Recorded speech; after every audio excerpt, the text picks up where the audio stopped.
earliest experiences, beginning in the womb, formed a template of who we believe we are, about how we see other people and our place in the world.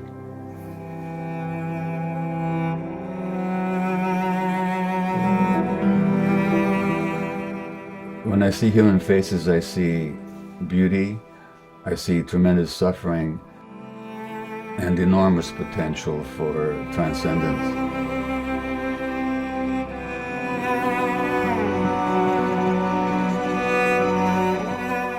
A Greek playwright wrote that the gods created us, human beings, so that we have to suffer into truth.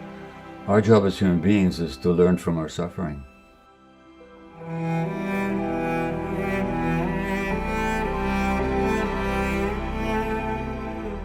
We don't have to keep perpetuating pain for ourselves and inflicting suffering on others.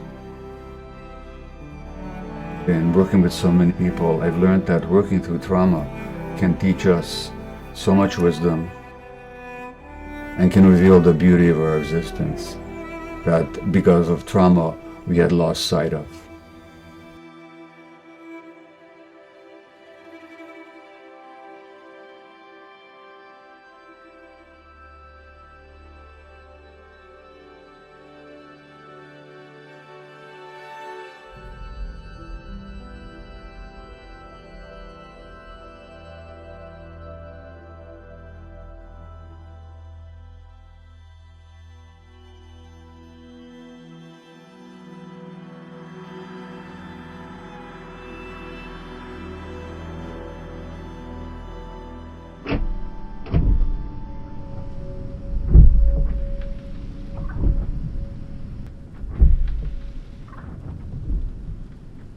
My name is Gabor Mate. I'm a retired medical doctor, and these days I travel the world speaking and teaching about child development, health, illness, stress, and trauma.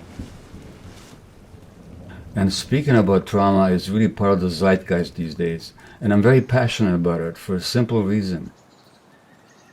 Because in 30 years or more of medical practice and of addiction medicine, what I found was that the common template for virtually all afflictions, mental illness, physical disease, is in fact trauma. And there's a wisdom in trauma. When we realize that our traumatic responses and imprints are not ourselves, and that we can work them through and thus become ourselves.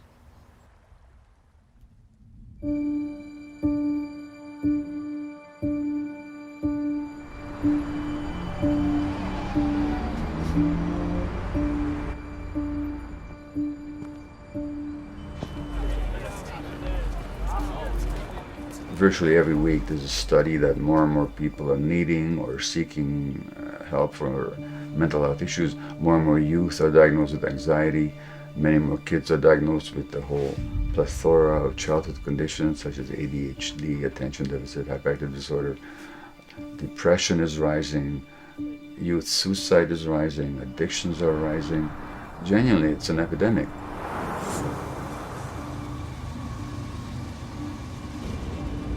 %20 of youth or more are now diagnosable with anxiety, according to all the recent studies. That's 1/5. And those are all the people who are sufficiently anxious to be diagnosed. Well, we're talking about an epidemic.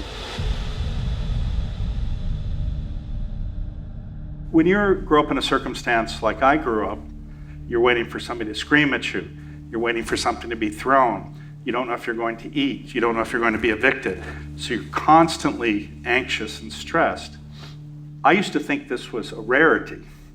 But when I talk to people, a huge number of people have these traumatic experiences as a child that they carry with them. It's like a monkey on your back.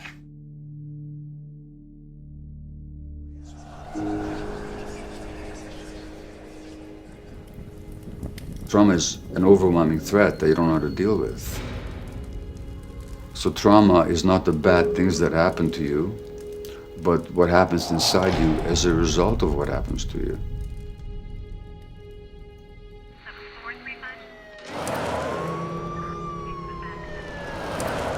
My father was shot and killed on December 25th, 1999. They found his body in someone's front yard. So essentially, I didn't have anybody to raise me, so I was raised in the juvenile court system. I've lived on the streets since I was 10 years old by myself. The law didn't scare me, and I mean, they could have locked me up, and what's the difference? Nobody out here is gonna miss me.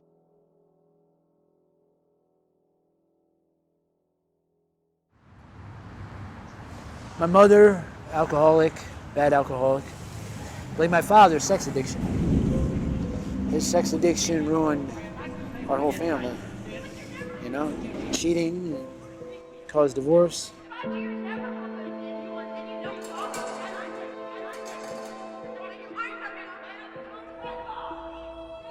I started heroin at 26. That's what really destroyed me. It just takes the pain away. I tried building my dream so many times. I don't really have a dream no more.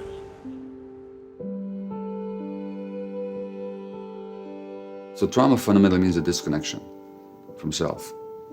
Why do we get disconnected? Because it's too painful to be ourselves. That then becomes a lifelong dynamic. I no longer know how to deal with emotions. It means that in relationships, when I feel a bit hurt, I immediately withdraw, so I don't have to feel those emotions that I don't know what to do with. So there's a disconnect. It also means that when I have gut feelings, I don't follow them. So I create situations of risk for myself. Now, trauma also affects how our brains develop. Certain key brain circuits that have to do with how we react and respond and regulate ourselves, how we handle stress, how we interact with other people, how much empathy and insight that we have, how much compassion we have. These functions of the midfrontal cortex are limited and constricted by trauma because we now know that the brain develops an interaction with the environment. So the brains of traumatized children don't look like the brains of non-traumatized children. You can take it. I've had enough of your crap. You're gonna start acting like a young man instead of a toddler. As a matter of fact, her ass is on punishment right now, and she ain't even gonna go the fuck back outside. What the fuck are you doing, Dad? I swear to God. No, There's please. no other way for you to learn this. Dad, please stop.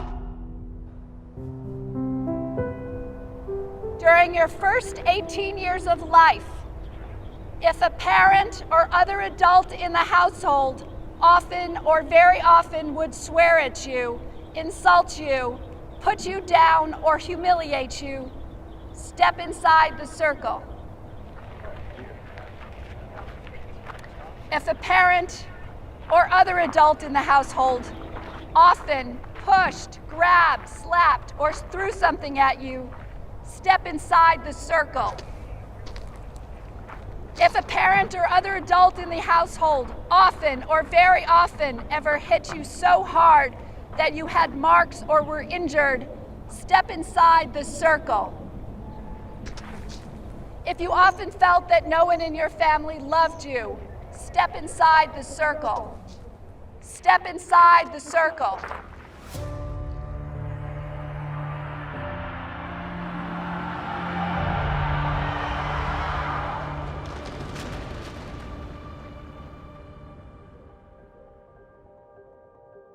I think society got prison wrong, and they're seeing what's wrong with people instead of what happened to people. Our mission at Compassion Prison Project is to transform communities and prisons with compassionate action. An adverse childhood experience is a terrible event that continues to happen to a child. And there's no way to know when it's going to happen again, which puts the kid into a hypervigilant state. I have 8 of those ACEs, and when I found out I have 8 adverse childhood experiences, and that my behavior was a direct result of the trauma that I experienced in childhood, it changed my life. The men and women in prison, 64% of them have 6 or more of those.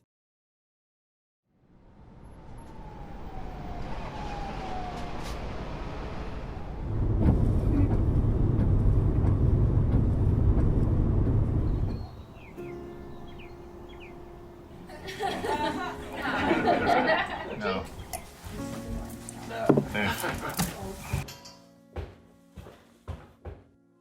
Hi, Gabor.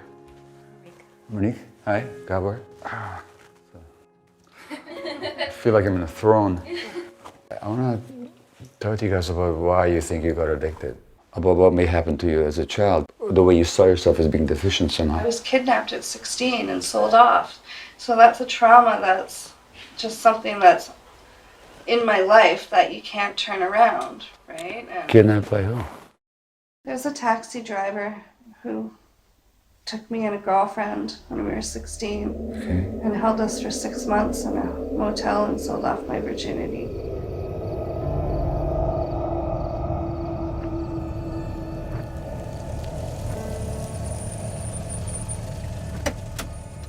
And the police was looking for you all that time, and Well, my mom just thought that I had run away from home, so she didn't look for me. so they didn't look for you. No, I really need your permission to continue or not to continue. it's okay. I'll give you permission. The taxi driver knew exactly who to kidnap.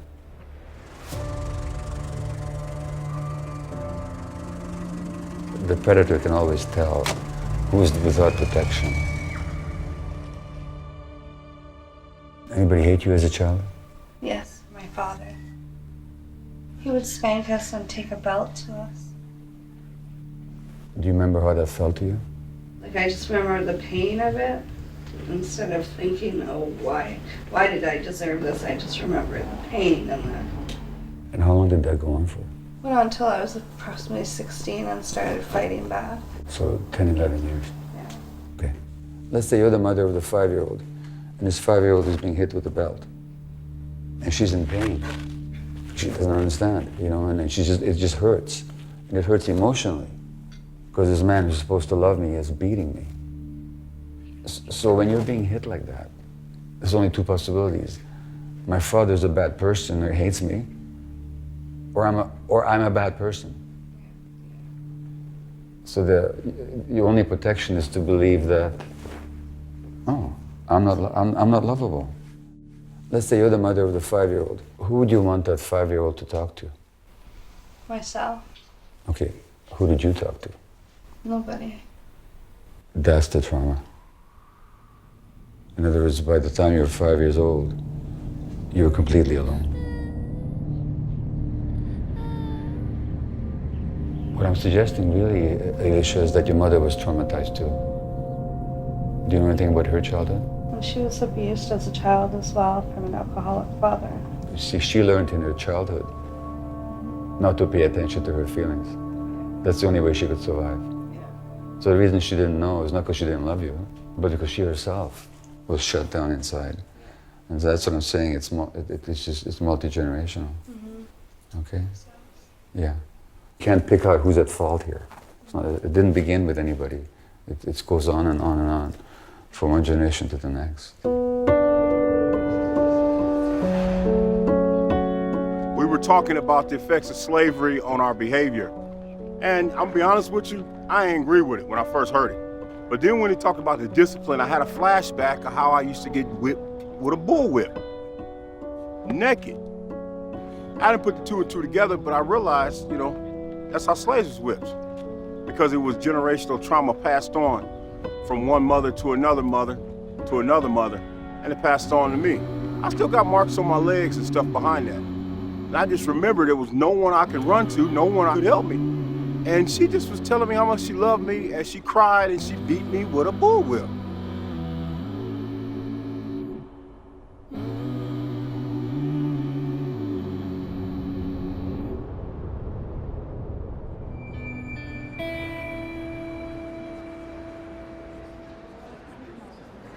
He's a best-selling author of 4 books published in 12 languages, sold on 5 continents. Please welcome Dr. Gabor Mate. I actually wrote my speech out tonight, which I don't usually do, but maybe out of nervousness in front of this group of strong women. You know, we all. The truth is that guys are afraid of women. I don't know if you realize that, but that's a lot of the stuff that we do is totally out of fear. Well, when you felt bad as a kid, who did you speak to? When the pain is there and there's no one to share it with, then the child because very limited resources to deal with that, and what they do is they disconnect from themselves. When you disconnect from yourself, you no longer have yourself. You've lost yourself. When we talk about trauma, we usually think of something terrible happening to a person. But that's not the only trauma there is. And so the other kind of trauma may not have to do with terrible things happening to you.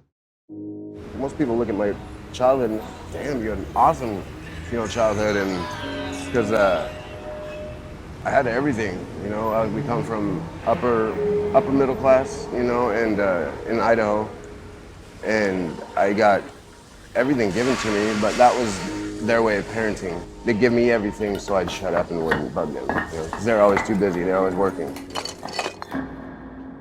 So children don't get traumatized because they get hurt. Children get traumatized because they're alone with the hurt. I'm a lifer inmate. I'm here on a first-degree murder. I committed my crime when I was 20 years old, and I asked myself, what events in my life brought me to the point where I could think that it's okay to take a human life?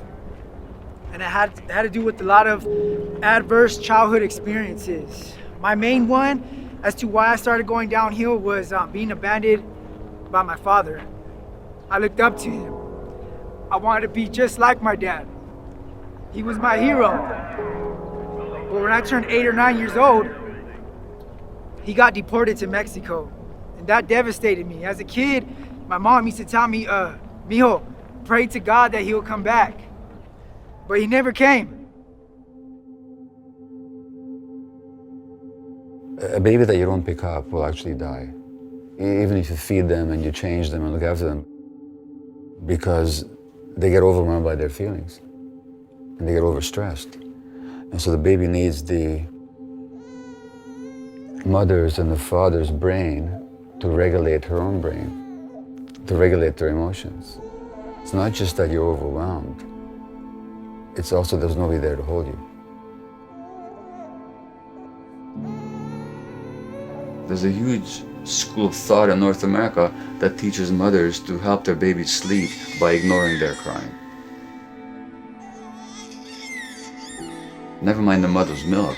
The infant just wants to attach, because the only way the infant can attach is physically.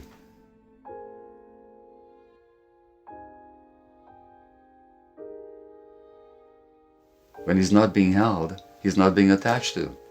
When that's done night after night after night, that's traumatic. And we're still telling mothers to do that. If you actually look at genuine human needs, if you connect to God and the heart and the soul, then there's nothing more normal than a child sleeping in the arms of the parent.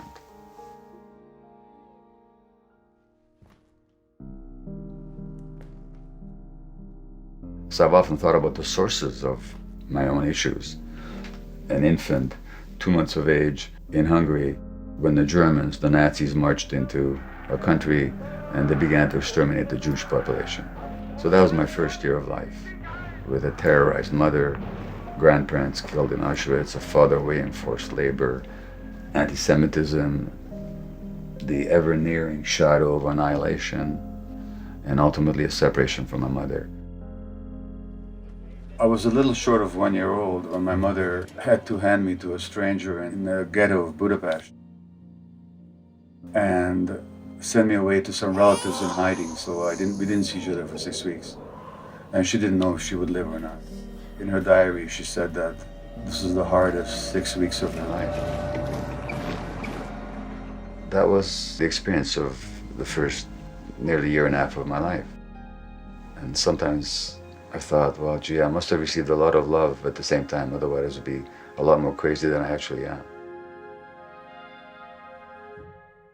For trauma to happen, you don't need Second World War, and you don't need racism, and you don't need genocide, and you don't need the privations of war. You just need parents who are so alienated from their own gut feelings that they will let their infants cry without picking them up, and that child is desperate for a relationship. That's all it takes.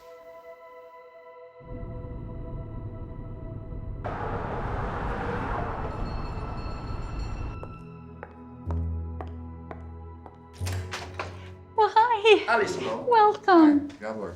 Welcome, Gabor. Wow. What a view. Thank you.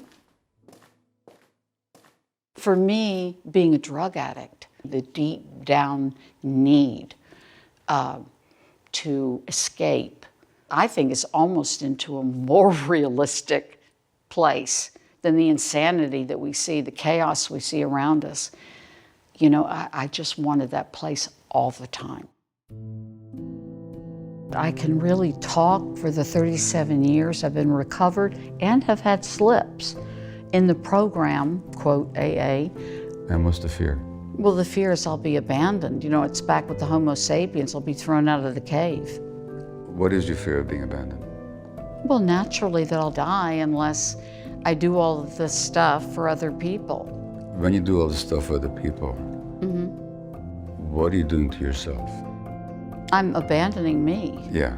Yeah. Okay. Yeah. So you're actually enacting your worst fear.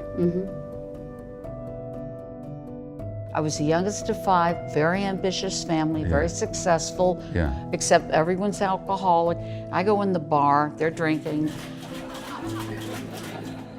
There's no room for me. It's like, oh, shut up, Allison, shut up. You're wrong, you're wrong. So my job was to be wrong in the family. I'll never forget my mother, you know, saying to me, I just don't understand you. And I was 6 years old and I thought, my God, if you don't understand me, I'm lost. Allow me to give you another perception of you. You're the one that more than others absorbs all the pain and stress in the family. And then you manifest it. And they can't stand seeing it. So in exiling you, they're exiling their own pain and stress. Right. Okay. As a child, we have 2 fundamental needs. One need that's with us is in infancy, and it's absolute and it's not negotiable, is attachment. And so the other need then is authenticity. Authenticity, therefore, is the connection to ourselves.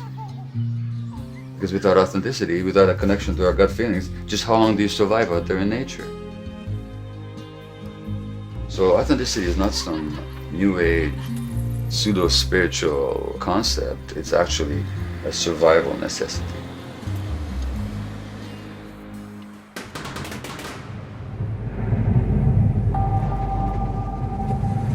What happens if in order to survive or to adjust to your environment, you have to suppress your gut feelings. You have to suppress your authenticity. So normal society does not allow anger, and the child who's angry must be separated. In other words, we have to threaten his attachment relationships on which his life depends, so that he can suppress his emotions. Well, that child, if he learns the lesson well, will disconnect from their anger. And then he's a sitting duck for depression, mental illness, or for physical illness. Okay, so kid is angry. Well, how about helping him move through the anger to learn how to modulate it? Not to repress it, but to learn to become friends with it. We don't want people who are not angry. We want people who know that anger doesn't have to be destructive. What were you pushing down when you were depressed? Get the fuck out. Anger. Right. You were pushing down your anger. Rage. You were pushing down your anger, Yeah. right? Can you see how why, for a 6-year-old, it might be a really brilliant idea to push down the rage? Yeah. Why? For survival. Exactly. You talked about your many failures. I just want you to pick one. The fear if left on my own, I won't get out of bed. I've done that before. And you regard that as a failure? Falling apart, I regard as a failure. You regard that as a failure? Right. Okay. So your failure is that you got depressed and, as you put it, you fell apart. Is that the failure? Yeah. Just identify the age that you first recall being depressed at. Probably about 6 or 7. How old are your kids now? My oldest daughter's 33, my son is 30, and my youngest daughter's 27. Okay. Choose one as a thought experiment right now. And I want you to imagine them at age 7. Let's say they get depressed. would you go to them and say, you are a total failure? Of course not. Why not? Notice you're calling yourself a failure. I'm going to say something radical to you. Okay. The depression was a major success, not a failure. Okay? No, I know that sounds ridiculous, but No, I'm listening. You're telling me that having that pain showed me deeper inside of myself how I was abandoning myself. precisely. So maybe you want to stop calling it a failure. Mm-hmm. You go through your whole life like that and see how everything that you judge about yourself actually served the purpose at the time. Yeah. Yeah. Mm-hmm. But really, isn't it simple? It is simple. Gabor Mate, thanks very much for coming on Under the Skin. The reason I'm so excited to talk to you, the reason that I believe you're having such an important cultural impact is because of your rare compassion and insight into the world of addiction. When it was heroin, I would reflect right after I'd used and just go, right, this isn't for me, this has got to stop, this is not a sustainable system. You think you'd never need it anymore because you feel complete. Mm. And then comes the remorse of what have I done? And then you think, I don't need to do this again. And then by the time I'm home, I'm running back to the store again to get the next thing that I didn't buy. In the life of every person who's ever been addicted and ever will be addicted, there's always trauma. And addiction is any behavior that a person finds relief in the short term and craves, but suffers negative consequences and cannot give it up. That's what an addiction is. Could be drugs, obviously, alcohol, nicotine. Could also be sex, could be gambling, could be shopping, could be eating, could be pornography, could be the internet, could be gaming, could be work, could be relationships. That's what an addiction is.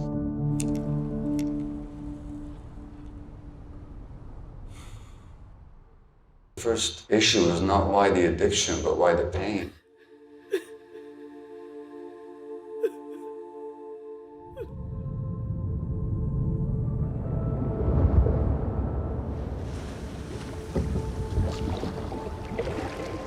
In our society, there are two myths around addiction. The pernicious one is the belief that addiction is a choice, and that the decisions that arise out of addictions are therefore a matter of individual culpability. And so therefore, addicts for the most part are punished for being addicted.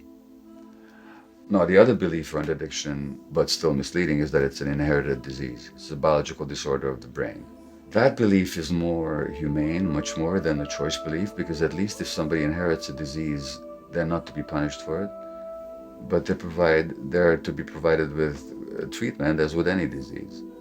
However, it's also misleading because it ignores why people really get addicted, which has got nothing to do with disease. It's among the normal human responses to trauma. When people are suffering, they want to escape their suffering. That's normal.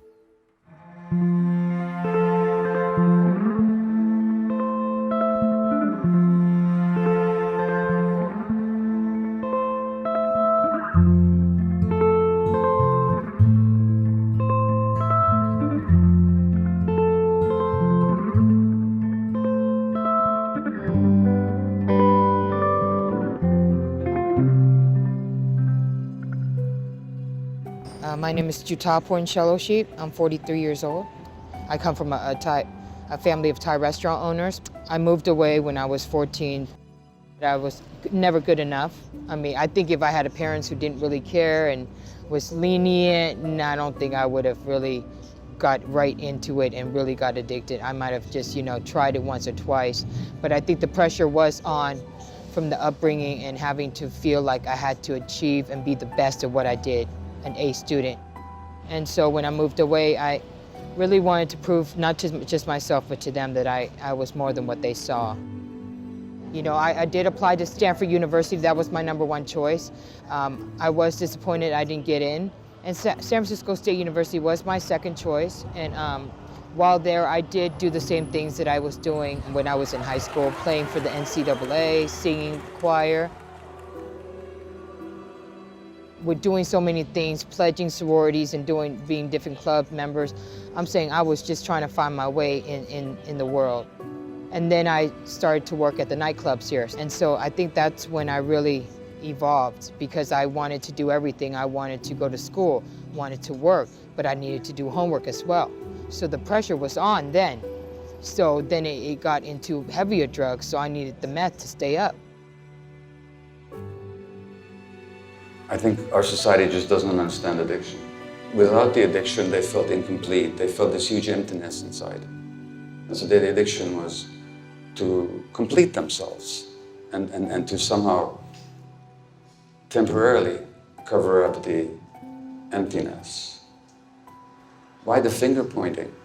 Why the judgments on a particular group of people who are addicted who happen to use substances? My first job that I ever had as a physician in Vancouver after I did my internship was actually in the downtown east side of Vancouver. It's North America's most concentrated and most dramatic area of drug use, where there's more people injecting and ingesting and inhaling all kinds of substances than anywhere else on the planet. And I go to this old broken down hotel with cracking paint on the walls and there were strange people walking in and out, and I felt totally at home right away. And after 2 years, I shifted my full-time work to the downtown east side. Well, so I worked there for 12 years. I mean, they all suffered tremendous torment as children, which also meant that their addictions were extreme. They were quite willing to sacrifice love, life, relationship, health, just for the next hit. They were that desperate to escape from reality because reality had been so cruel to them.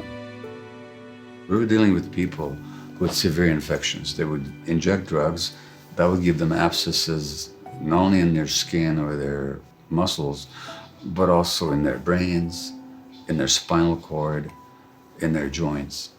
So they had to be hospitalized, which is the only facility where you can deliver IV antibiotics several times a day. But they were users. So they'd be always absconding from the hospital and even using the IV lines to inject through. So inevitably they'd be kicked out of hospital, which means that their life-threatening infections would be untreated. This is how I met Joey Carter. I think I pushed him across an intersection once in his wheelchair. Maybe that's the first time we actually met. And you helped me up and you said, "What are you doing? Okay, enough's enough. I'm gonna admit you to CT, are you gonna go there?" And I was like, "Well, what about my addiction?"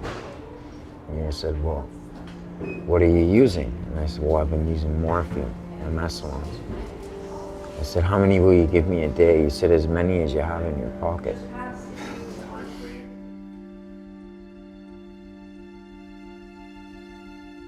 By meeting people where they're at and treating them like human beings and not trying to change them actually opens up the possibility of transformation for them. And Joey's a prime example. They had come in like every 4 hours to give me my morphine. Yeah. And I wasn't eating it. I was saving it, right? And I woke up and there was like morphine all over the bed and I thought I was in heaven. I do recall your poetry, and you were a very avid writer. Yeah. And you shared some of that with me. Is there one that that you can recite now? Yep. Okay. It goes, "I misbehave when I crave to push the venom in my veins. I lose all control of my inner soul and my demons hold the reins. I deceive whoever believes, I twist their open trust. With nefarious precision and tunnel vision, I pursue the venom with lust. With the desire so strong, I forget all bonds, hurting the ones I adore. And even though they love me, they move on from me to let me fight my war. Uncontrollable, I'm inconsolable, slowly I'm dying inside. A glutton of such, I've used too much, now there's no life in my eyes." Wow.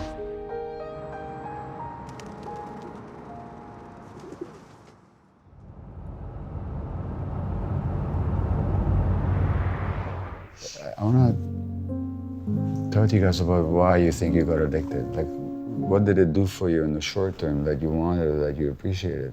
The one thing that I learned was gratification through sex. Like, it would pay my rent, it would pay my food, it would pay my clothes. but it was also a feeling loved, right? Feeling loved, right. Having that desire for somebody to care and I want you. want you. I wouldn't be able to have a sexual relationship if I wasn't using, because I couldn't feel anything towards the other person. To make you feel more alive? Yeah, it made me feel more in tune. Yeah. Yeah, like that's what, and I used it to have feelings.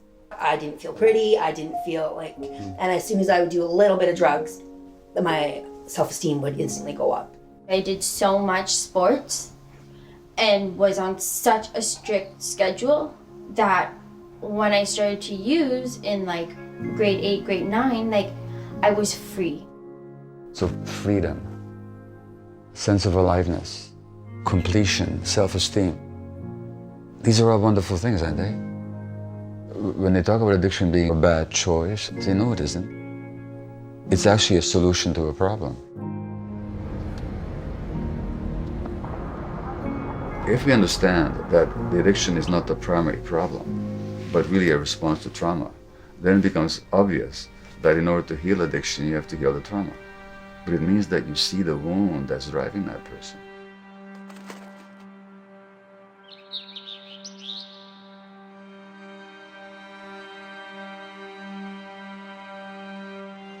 Underneath that traumatized persona, there's the healthy individual who has never found expression in this life because they were never given the venue for expression, never given the relationships in which their authentic humanity could be expressed.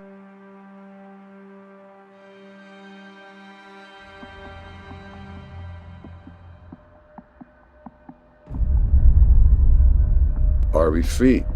Are we conscious?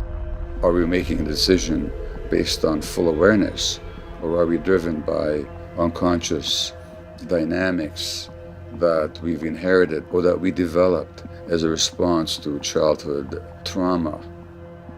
Well, insofar as we're not conscious, we're not free.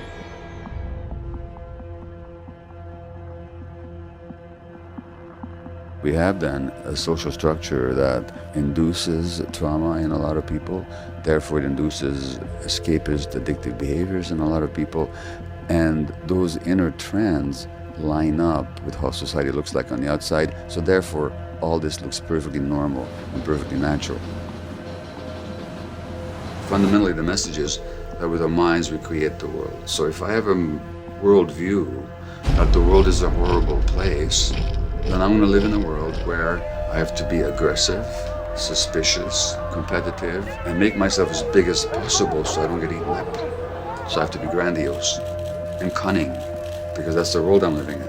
And these are the people that our society rewards with power.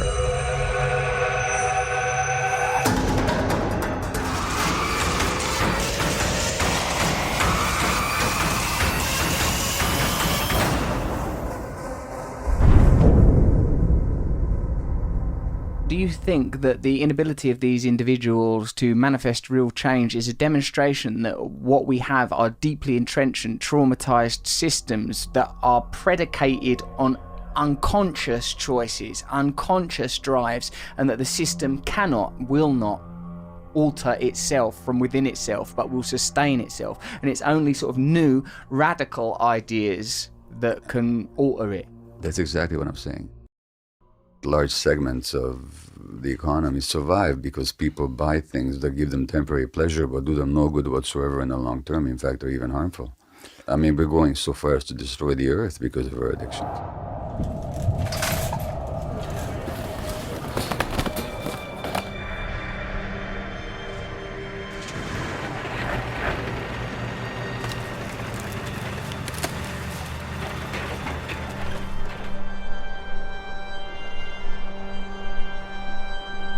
The disconnect from the body of the earth really has to do with the disconnect from our own bodies. The two are together. And the exploitation of the earth as if it was something separate from us has a lot to do with patriarchal domination. I mean, we talk about Mother Earth. Look what we're doing to Mother. It's a mother hatred almost.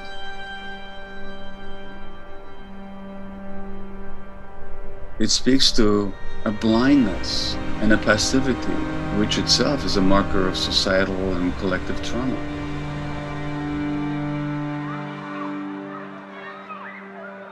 Our schools are full of kids with learning difficulties, mental health issues that are trauma-based. But the average teacher never gets a single lecture on trauma. They're fundamentally working with an essential lack of information. I should barely mention the criminal justice system has no understanding or even acquaintance with the concept of trauma. In fact, they often create policies that further deepen people's trauma. That these institutions need to be informed of what trauma is and how to respond to it. Well, I've been in custodies of different states and counties since 18. I struggled with addiction, and they were sending me to these places to get the help that you needed. I had nothing but the authorities telling me it was my fault, because you're choosing this, you know, and I can't keep choosing it. You're supposed to trust and believe in these people. California industrialized prison. Trauma doesn't know a color. Trauma doesn't know an age. Trauma doesn't know a tax bracket. Trauma doesn't know any of these things. Anybody can be traumatized, anybody. Symptoms of trauma: nightmares and night terrors, inability to love, addictive behavior, insomnia, depression, shame. That's not who you are, but it's a symptom of being traumatized. And we're here to heal each other. We heal in community. When I do these circles with anybody, when they see the extent of childhood trauma in themselves, but also in the people around them, it's a shift. It takes the othering out. It actually brings a human in. And that, as a society, is one of the imperatives that we need to get to. We got to start seeing each other for what happened to us and not what's wrong with us.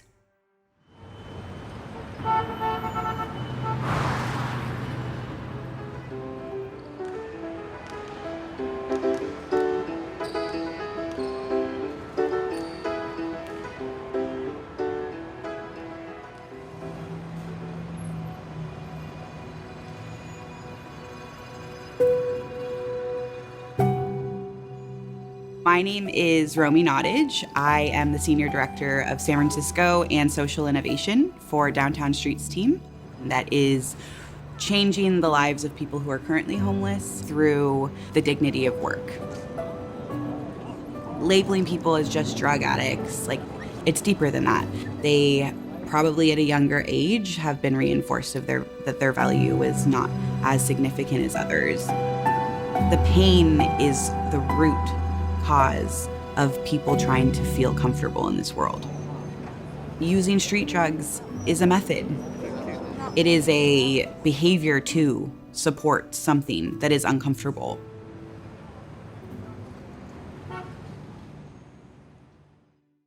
I was homeless for about 15 years. It is the survival of the fittest. I had 3 kids on the street while homeless, walking around, no shoes, selling drugs, doing drugs, hoping they would miscarry. All the babies came out with everything: meth, crystal, cocaine, everything you could think of.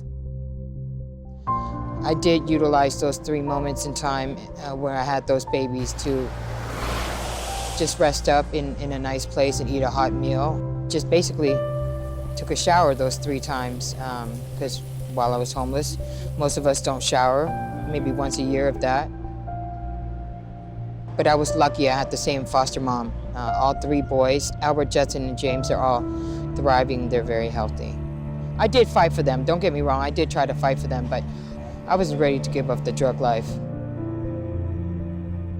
It was fall, so it was the rain season. I just remember that constant worry about where was I gonna go that night? Would I find shelter? Because there's nowhere to go, right? The people that did love me just said, you know what, we're not gonna stand by anymore while you kill yourself. We can't do it. It's hurting more. We're dying a harder death than you are. And they just scattered from my life. I was utterly alone.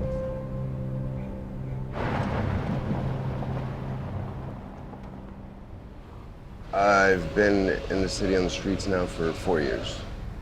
Went to college on my GI Bill. I was in the Army for a total of 11 years. Then I got diagnosed with non-Hodgkin's lymphoma and I retired. My PTSD comes from experiences with trying to beat this monkey on my back, you know. I've had the beautiful home and vehicles and wife and kids and thrown it all away for drugs. So when you pass by someone homeless on the street, that is such a painful world to live in. And a very important thing to do is acknowledge them and not pretending or literally thinking that no one's sitting right there. How are you doing? Hanging in there? Had a rough sleep last night? You stay in the TL? I do. Yeah, cool. How long have you been here? I moved here from Atlanta February the 7th. The number one thing that people who are experiencing homelessness suffer from is feeling looked down on. It's like people just passing by them, not acknowledging their experience. That forms an identity that is internalized. Their sense of self has been attacked. Their dignity has been completely reinforced as non-existent every single day. Humanization of homelessness is where we need to start, because we're working with people, we're working with nervous systems, we are working with deflated and traumatized senses of self. To be honest, if I lived in that world, I would want to use too. It'd get me out of it. It'd make me feel not like that for a minute.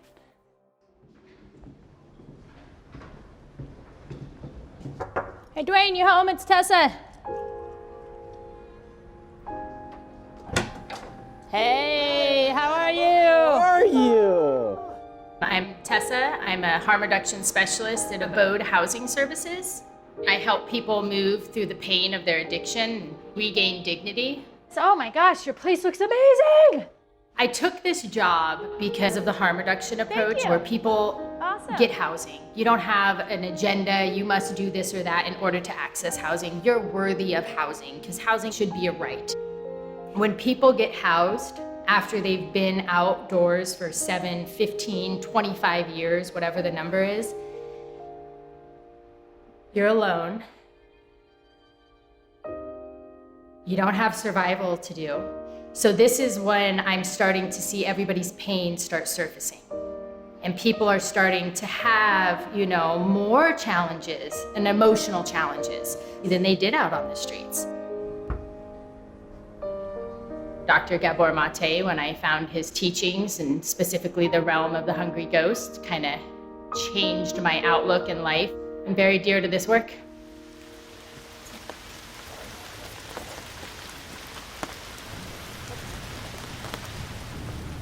I'm Gabor's wife, and I have been for close to 50 years.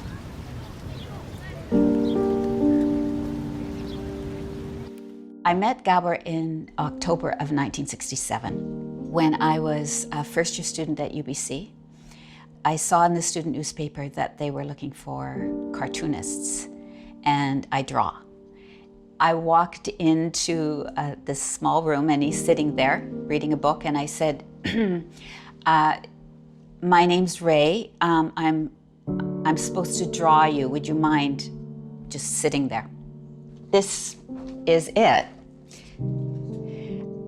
I did this before I knew who he was, before I'd had a conversation. What a mysterious guy. Dark, you know, intense. He was so interesting to me. I've always been a rebel. I mean, in communist Hungary, in grade 6, my teacher wrote in my report card that you should watch it because he incites the other students. But so that tendency to resist arbitrariness, what I'm being told and what the official line is. So I'm really not one for groupthink, and it really helps me to see through all kinds of nonsense that people accept without questioning. On a personal level, I'm also a contradiction. My longing is really a sense of being excluded from something, a sense of impossibility even, and I very easily go there. I mean, that is my baseline. Very early in my meeting with Gabor, I saw clearly the light that he was and the dark that he was. So I saw brilliance and I saw real, I guess trauma is the word I'd use now, but I didn't know then. To me, it was dark. And of course, by then I knew he was directly had been in the Holocaust. But it was going to be my job to heal him, to bring out that light.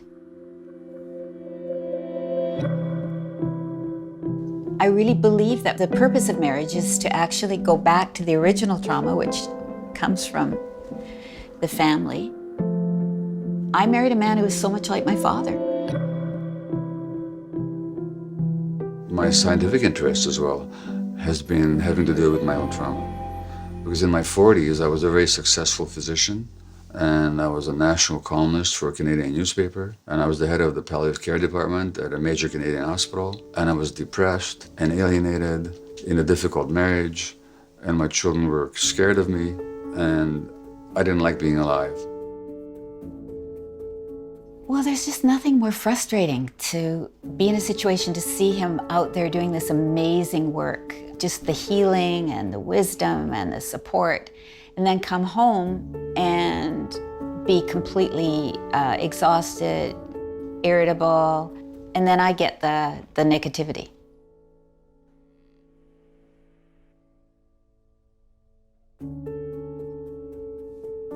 I have to be me. I have to be authentic. My nervous system is so wired that if I'm not authentic to myself, I'm sick. I have a stomach ache. I can't sleep. I'm anxious. And it's usually here. It's usually something in this dynamic. Yeah. Right? Well, when I would compulsively shop for compact discs and lie about it, Ray would get neck aches. And after a while, she figured out, if I got a neck ache, this guy's lying to me. He doesn't get away with anything. Yeah.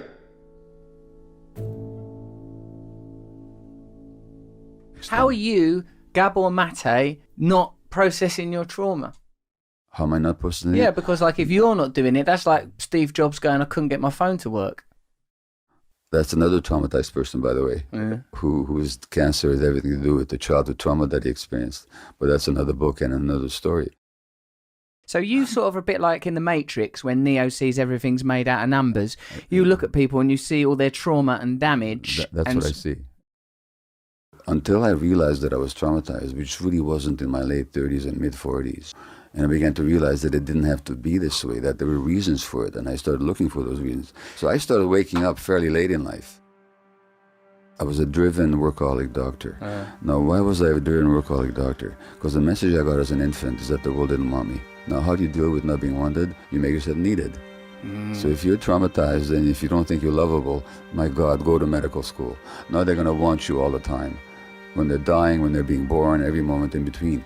And that's highly addictive because you get the validation all the time. A lot of people that go into medicine, the last thing they want is to be open and vulnerable. In fact, what they want is the authority of the white coat and the stethoscope. And medical school is very hard on people. You might look at it almost as a selection process that weeds out the people that are too vulnerable. The long hours, the deference to unreasonable authority, the stress that you are willing to subject yourself to. And these are the people that, like me, become physicians. So that selects out against the vulnerable. I went to medical school here at UBC. At that time, we did not get a single lecture of trauma. We did not even hear the word. They still don't hear the word trauma in medical school.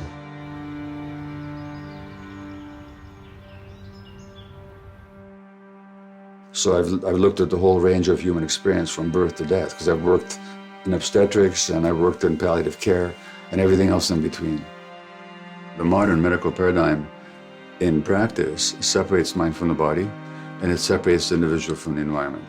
So when you look at that there's an epidemic of asthma right now in North America, more and more kids are being diagnosed with it. It's all about, or largely about, the increasing stress in our society. So it's a cultural manifestation. And this is completely missing in medical practice. If you look at Black Americans are more likely to get prostate cancer and more likely to die of it, and not because of lack of medical care. But maybe there's something about being a minority in this particular culture that is so highly stressful that it deranges the immune system. If you look at that asthmatic Afro-American woman, is that asthma a manifestation of her own pathology? Or is it reflecting a social malaise? Which means the emotion, whatever you experienced, probably suppressed rage or shame, whatever you experienced, actually affects the physiology of your lungs. Medicine is very interesting that way. If you go to a dermatologist with an inflamed skin, what kind of cream are they going to give you? Anybody know? Steroid cream, right. If you go to a rheumatologist with an inflamed joint, what medication are they going to give you? Steroid very often. If you go to a lung specialist with asthma, what kind of inhaler are you going to get? Steroid. If you go to a gastroenterologist with inflamed intestines, what kind of medication are you going to get? Steroids. Now, what are steroids? They're copies of cortisol. What is cortisol? It's a stress hormone. We're treating everything with stress hormones. Maybe it should occur to us that stress has something to do with the onset of these conditions. The fundamental problem is capitalism, or I should say materialism. As long as research is driven by the profits of pharmaceutical companies, what's going to drive the education of physicians except the profit motive of pharmaceutical companies? I mean, just obvious. People have to be seen as automatons, as beings without really emotional needs or spiritual needs. As globalization and globalized materialism spreads throughout the world, so is autoimmune disease spreading throughout the world in societies that hardly even knew them before. Diseases, whether mental or physical, are normal responses to abnormal circumstances. And that what we consider normal in this society is often actually insane. In the most health-obsessed human society ever, all is not well. In the US, the richest society in history, fully half of the citizens have a chronic disorder such as high blood pressure or diabetes. Illness is when part of an organism starts working against the overall benefit of the organism. So that, say, in an autoimmune disease, the immune system attacks the host organism. So a system that was designed by nature to protect you now turns against you. Cell division, which is meant to be, coordination with the needs of the entire organism, gets out of hand, and now you've got cancer. The search is always to find out what's wrong with the individual cell, or how you kill the abnormal cells. So the treatment is restricted to the biological plane. We either cut it out, or we poison it, or we burn it. That's our approach to treating cancer. Most chronic illness is a way of the body saying no when the person suppressed their nose in order to fit in. I'm saying is that when an illness comes along, we can just look upon it as a nuisance to get rid of and an enemy to fight. Or we can say, okay, well, it's here now, what's the teaching? Which just doesn't mean that we don't accept treatment or we don't do our best to heal, but that as part of that healing process, we actually ask ourselves, what does this mean about my life and my relationships, and particularly about how I treat myself? What is the teaching?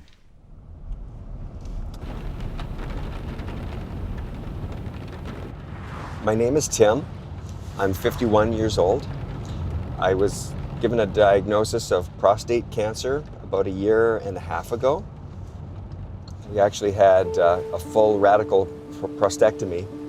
So that means the whole removal of my prostate, which was no walk in the park. It's quite an extensive surgery.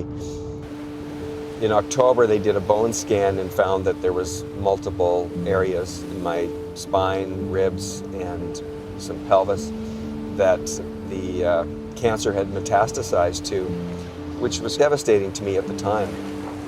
There was no need for me to have the operation. If someone has prostate cancer and they have their prostate removed, but the cancer's still in their body, then the surgery hasn't done any good.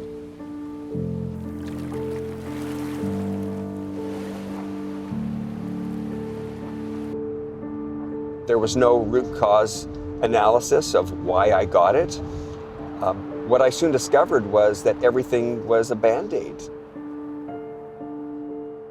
The average general practitioner under the insurance programs gets to see a person for 6 minutes, and a psychiatrist gets to see them for 10 minutes.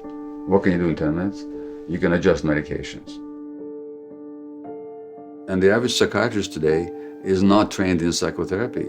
They're trained in what's called biological psychiatry, which fundamentally means altering the biology of the brain by handing out prescriptions, which never get to the heart of the problem. So while I'm not dogmatically opposed to medications, on the contrary, I acknowledge their value in my own life, they're not the answer. And at the very best, they should be only as a stopgap measure until we get to work on the real issues. Why this disease? Why in this person? And why now? Unless I answer those questions, unless I ask those questions, we can't talk about wholeness. We can't talk about healing in the deepest sense.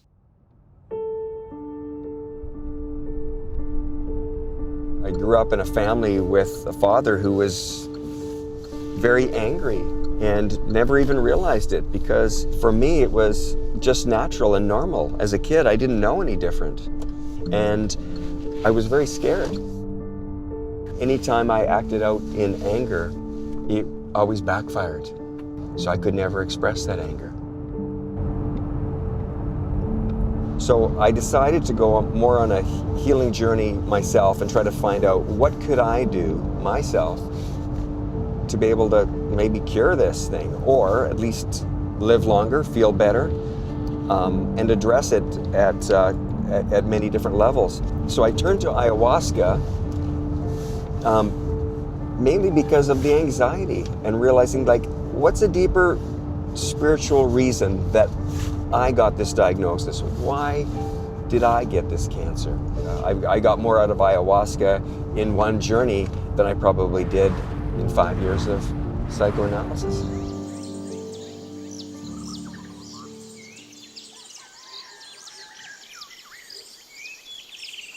What I know about ayahuasca and the healing of addiction.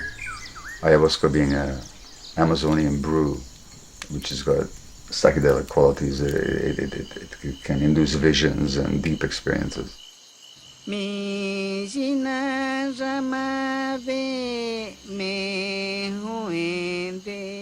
So there was a ceremony here led by a Peruvian shaman, and within half an hour of having ingested the brew, it felt very much real. It felt very much like me, but it was new, because I experienced a state of such deep love and gratitude, such as I had not recalled experiencing before. And I saw that all my own addictive behaviors were driven precisely because I hadn't been able to experience that kind of love and that kind of gratitude. That from that state, there's no need to look for anything else outside of yourself. And I also learned very shortly that the ayahuasca has the power to teach people about their trauma, to actually show them what happened to them. All of a sudden, oh yes, this is what happened. This is how I decided that life is unbearable. This is how I decided that I wasn't lovable. This is how I decided that I had to soothe myself from the outside because there was no peace inside. And immediately I said, I'm going to work with this. And once you start working with one psychedelic, then you become aware that there's a whole world out there, and there's a whole resurgence now in the healing powers of psychedelic modalities, and so there are other substances. The deep therapeutic potential of psychedelics resides in the fact that they get the conditioned mind out of the way. So people have access to two aspects of reality that they're usually not in touch with. One is the deep trauma and pain that they're carrying that they can actually look at now. And in the appropriate, compassionate, safe context, they can experience these troubled emotions and mind states without having to be driven into insanity or having to escape. If you're going to use psychedelics, it has to be combined with very adept therapy at the same time. So in my work with Tim tomorrow, we'll be using one of these modalities to see if he can be guided deep into himself, so that some answers may emerge for the existential and life issues that he's facing.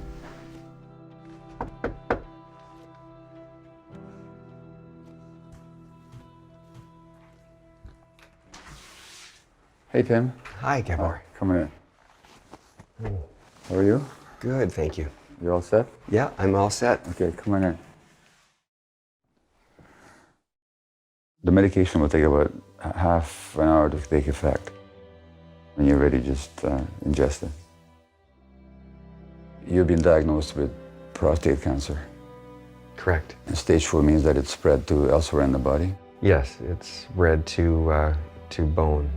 Places in my spine, pelvis, and ribs. In my view, people that develop cancer tend to be nice people who are more concerned with the emotional needs of others than their own. They have a hard time expressing healthy anger. And also they have this belief that they must not disappoint anybody.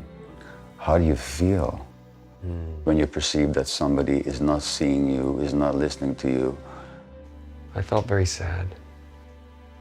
And probably a bit of a tinge of anger there too as well. Yeah. So how about we rephrase that? Anger. Yeah. I felt anger.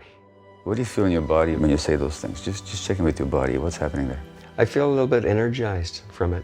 Just saying it, yeah, absolutely. I feel a little bit more awake. So notice how you deprive yourself of energy. Okay. Geez, that makes me just really sad just thinking about that.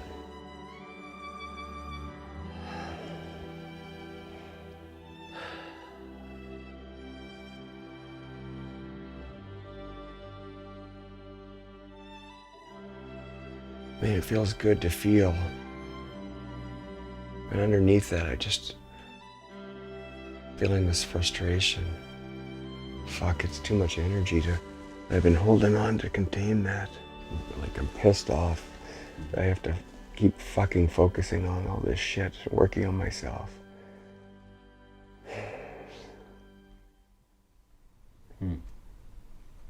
Fucking tired of it. So what is the thing that you need to keep in mind of by trying to figure everything out? This little boy that just wants to be loved and accepted unconditionally wasn't. And so he's had to figure out how to be accepted and loved by others, and even my internal judge. It's a little brat when I was angry.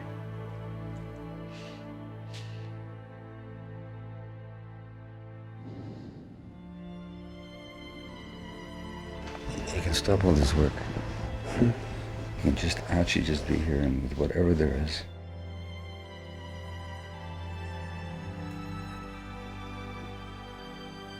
See, as long as you don't allow the fear to be there, you're going to be always working to get rid of it. That's what the work is all about. All the work that you're doing. And then you're going to keep working to make yourself acceptable and always nice and dutiful and all that.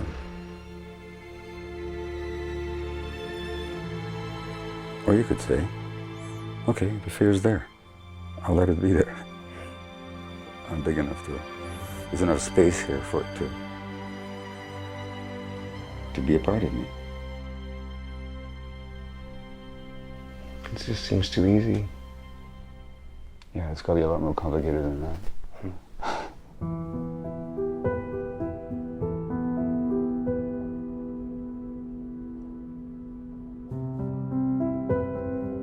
I developed a method of therapy or exploration with people called compassionate inquiry, the essence of which is the belief that the truth is inside all of us. We just have to ask the right questions to help people arrive at the truth. That clenched jaw could speak, what would it say now?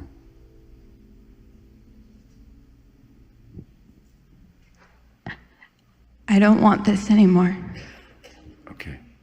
What is the this that you don't want?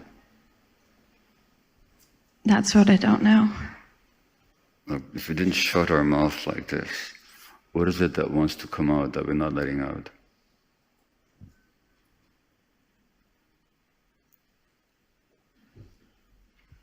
Rage. Yeah, that is the inquiry. How do you feel about that? I think there's a few feelings associated with that. I'm not buying that one. How do you feel towards it? How do you feel about that? I'm a part of you. How do you feel about that? What comes up right now? Shame. Thank you. What are you ashamed about? Do you know? That it is a weakness. And you must not be weak. Correct. Because if you're weak, then what? I won't be able to take care of those I love. So you located it, it's here in the chest area. Just put your attention on it right now. I mean, I'm looking at this blockage or sense of blockage, okay? What does it want to say to you? It's not a word, it's soothing. It's soothing. Yeah. Desiring. That it's wanting soothing? Yeah. If you're in touch with this sense here that you've just identified, how familiar is it to you? Oh, very. How far does it go back? 7. That's when I lost my mother, but it was present before that. Okay. So what does it need from you? To be held. Need to be held. Yeah. Like your mother might have held you. Yeah. So when it arises, my advice is don't try and figure out how better to do your work, or how better to be present, or any of that, or how will I fulfill my calling. Your calling is really clear. But this part of you, guess what? Needs to be heard and seen. Alrighty. Okay? Yeah? That makes sense. That's good. Any questions? I think I'm just supposed to feel right now. Well, that's good. That means you're paying attention. Yeah. What do he called you something? Monster. Oh yeah, he called me a monster. He's called me delusional. How do you feel when he calls you a monster? I mean, I feel hurt. Pain? I feel angry. Okay. So what if I said to you, you got beautiful green hair? How would you feel about that? Laugh. Why would you laugh? Why would you laugh? Because I know my hair's not green. Uh-huh. What if I said you were a monster?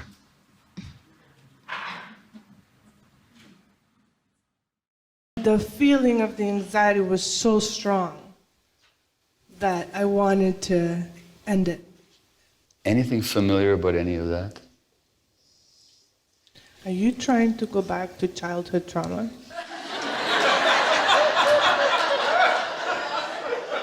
Who? Me? You see that you developed a belief that I can't be touched, nothing can touch me. Mm-hmm. Guess what happens when you get sick? Mm-hmm. That defense is now destroyed.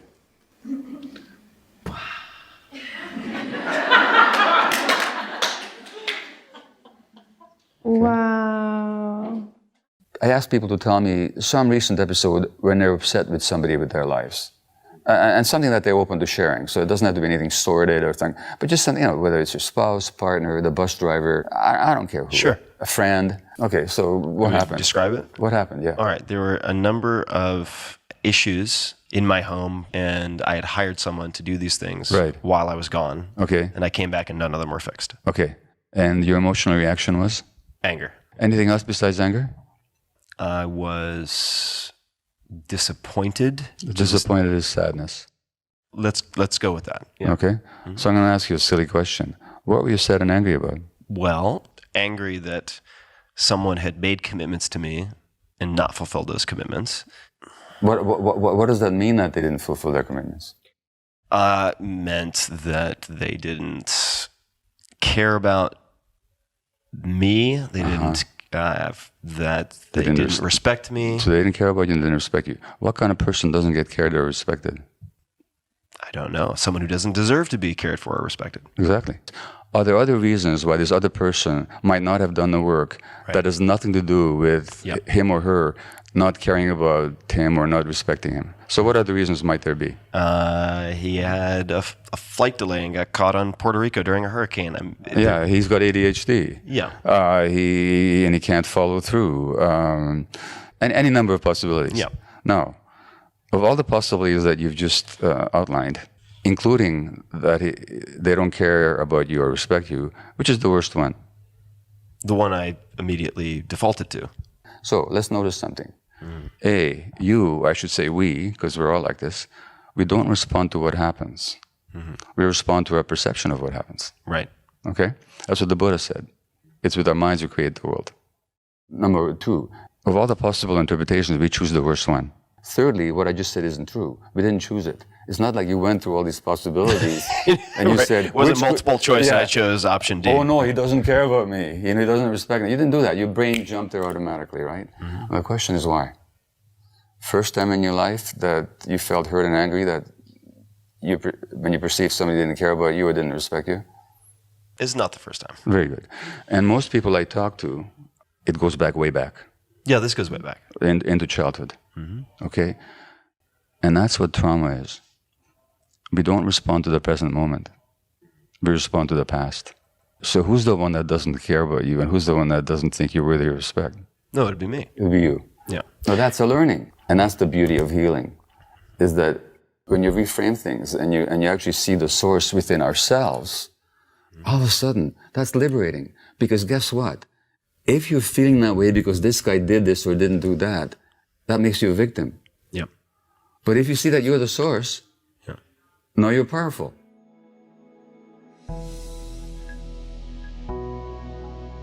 Can we have a vision of society that incorporates the achievements of modern civilization while at the same time still honors the essence of human nature? I think the answer is yes. I know the answer is yes. Not that I expect to see it in my lifetime. We need trauma-informed medical care, trauma-informed education, and trauma-informed therapy. Everybody that has listened to talk or read his book always said to me, I don't feel like I'm a bad person anymore. I can see their heads higher.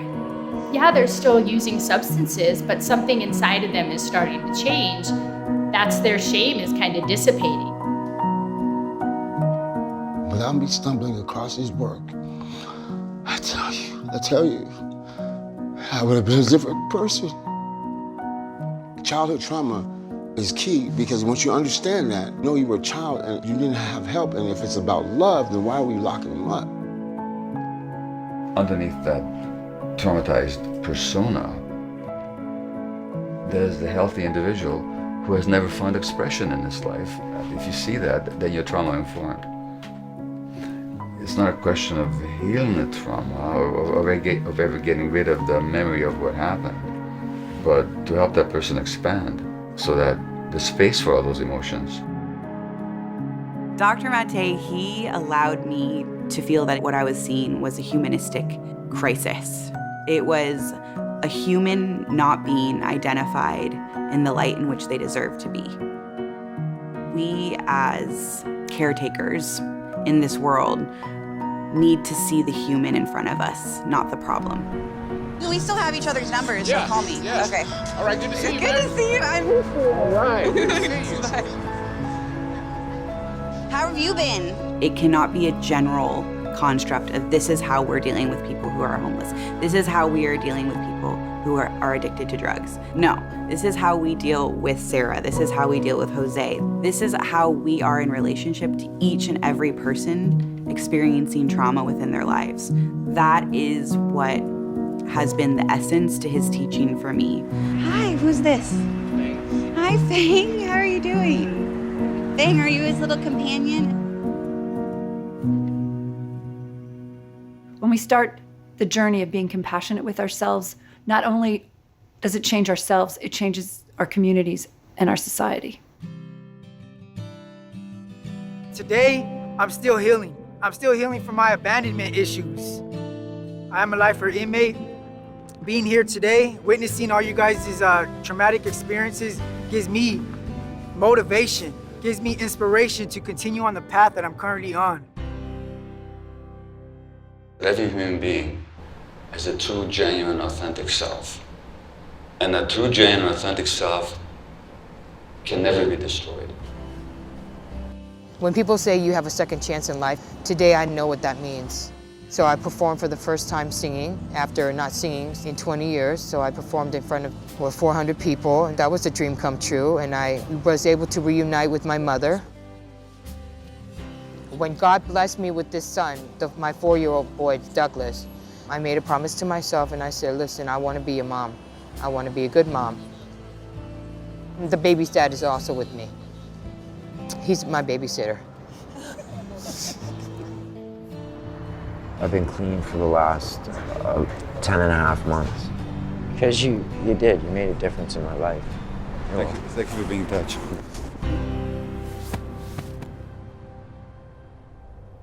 Through the mist and the pain, I've learned to maintain. There is no shame.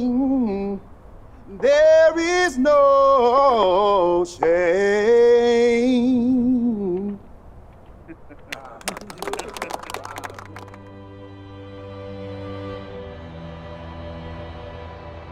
I am happy to say now that through my own healing, after being off my medication now for 6 months, I've got a remission. The cancer is just not growing. This is the first time in 4 years where this has happened, so this is just absolutely amazing. It's been spiritual work for us both, and I've grown up in the relationship. I've healed in the relationship. I'm still healing in the relationship. To me, this is an incredible love story. It's really inspiring how he's changed. So as we've gotten older, somehow we've gotten freer and younger.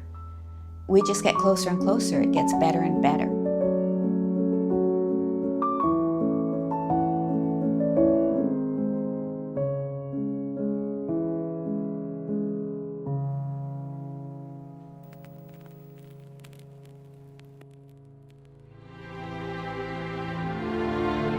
It's through a dynamic, emergent process of confrontation with the truth that solutions will arise. Trauma involves a lifelong pushing down, a tremendous expenditure of energy into not feeling the pain. As we heal, that same energy is liberated for life and for being in the present. So the energy of trauma can be transformed into the energy of life.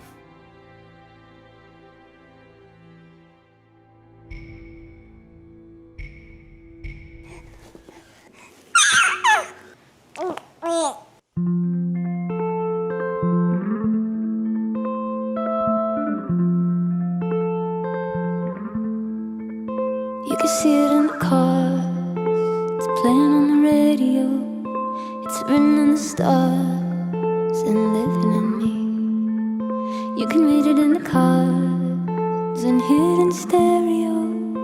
It's a bullet in your heart and a trigger in me.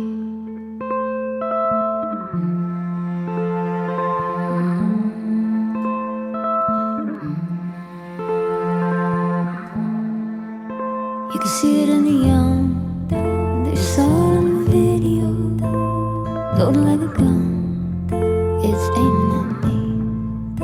Everybody on the run, talking on the telephone, hurry up and have fun, 'cause it's killing me. Over and over and over once again, they will find you, you let them know. Over and over and over once again, they will bind you under your skin. The way that it's working, you know it's not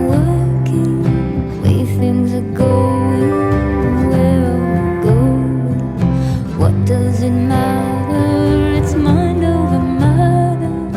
When it's all over, nothing is